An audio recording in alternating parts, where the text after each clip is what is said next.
O melodie vrățească pentru toată țara românească, de la Ionut și Petrică, să facem lumea fericită. Frații care să iubesc, dușmanii îi ocolesc, fratele meu, frățiorul meu, că așa e când e frate la necaz își pune parte, fratele meu, sângele meu. Frații care să iubesc, dușmanii îi ocolesc, fratele meu, frățiorul meu, că așa e când ai frate la necaz îți pune parte, fratele meu, sângele meu. Am cel mai bun frățior din lumea asta, ne ajutăm și ne respectăm toată viața, că orice ți-ar face și orice ți-ar spune, frate, frate, tot frate rămâne. Am cel mai bun frățior din lumea asta,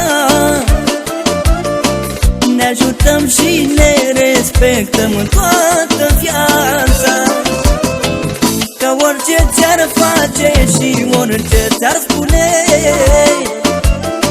frate, frate, tot frate rămâne.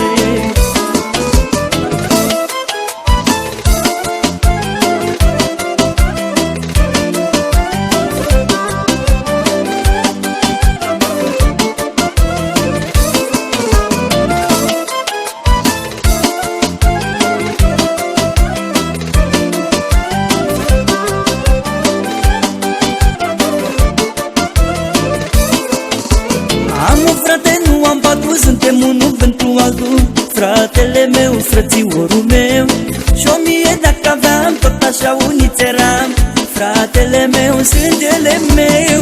Am un frate, nu am patru, suntem unul pentru altul, fratele meu, frățiorul meu, și 1000 dacă aveam, tot așa uniți eram, fratele meu, sângele meu.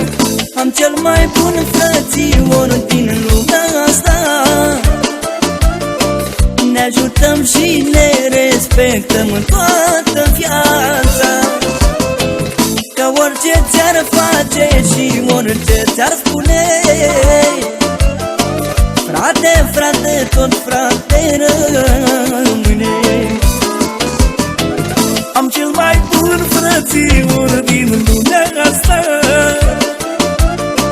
ne ajutăm și ne respectăm toată viața,